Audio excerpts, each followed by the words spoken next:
Well, hi everybody, and guess what? They only went and did it today after what?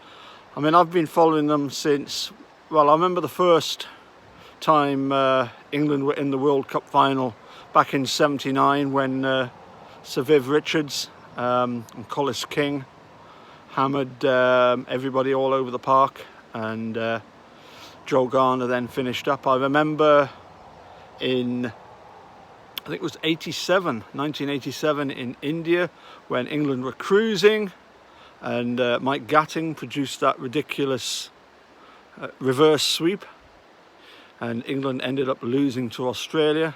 And I remember 1992 when Pakistan beat England with one or two people suspecting that maybe something had happened to the ball in between the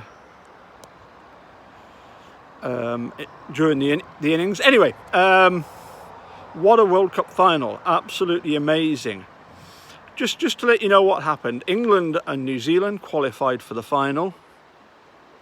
New Zealand batted first and made 241. England then batted and managed to get to a score of 241. The match was tied, but you have to have a winner, so we had what's called a super over. Ben Stokes and Jos Buttler batted for England and managed to score 15 runs, which meant that New Zealand had to score 16 runs. If they finished with 15 runs, then England won because they had scored more fours and sixes, or to put it in other words, home runs. England had hit more boundaries. And guess what? That's exactly what New Zealand did. They scored 15. In trying to score the 16th run, the batsman, I think it was Martin Guptill, was run out by Jos Buttler. And so that meant that England had actually won. After all this time, after 3 finals, some of you of course remember back in India, the T20 World Cup final, when England were in it. England won the very first T20, but they lost to West Indies the last time out in India, when Carlos Brathwaite hit Ben Stokes for 3 sixes, in effect 3 home runs in the last over. Quite sensational stuff. But anyway, a little bit of what's the word I'm looking for? When you get everything works out, redemption. A little bit of redemption.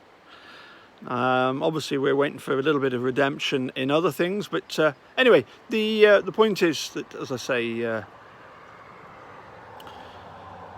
this was the Cricket World Cup final. I know that for some people that are used to following stuff like the World Series of Baseball, they wouldn't maybe appreciate that the Cricket World Cup is actually competed for by all of the cricket playing nations. What happened was it nearly 6 weeks ago, the top 10 teams that qualified to play in the finals, you have to qualify to play in the finals, started the competition, and as I say, England have actually ended up winning it. I was hoping to get 1 or 2 of the guys to join us, but when you consider that one of them is supposedly a bit of a baseball fan, but tends to support any team that's going, he thought that Australia had won. The Aussie, he knew that New Zealand was in the final, so was obviously cheering on New Zealand, but unfortunately it wasn't to be. And of course Australia had won the previous, I think it was the last 3 World Cups. No, they've won 5 of about the 7 or 8 World Cups that there's been, including 3 on the trot. But of course Australia won it last time, but before that it was India. But anyway, great news that England have finally, after all this time, managed to win through. So it just goes to show that eventually, I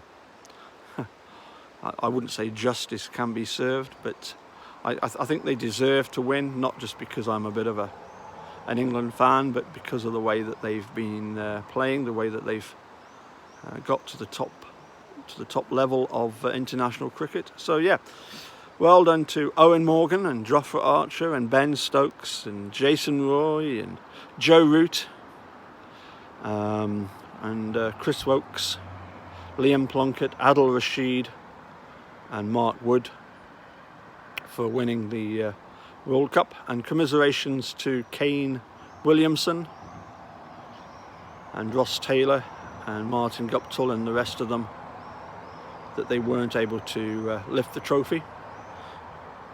Surely their time will come sometime else. Anyway, that's all I wanted to say. Here is, as I say, the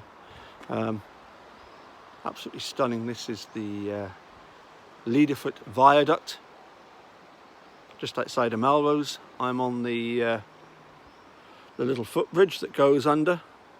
That goes, well, more or less, sort of looks underneath the bridge, yeah. And that's my mum that you've just heard in the background there. So yeah, it runs parallel. This is the old bridge that I'm on at the moment.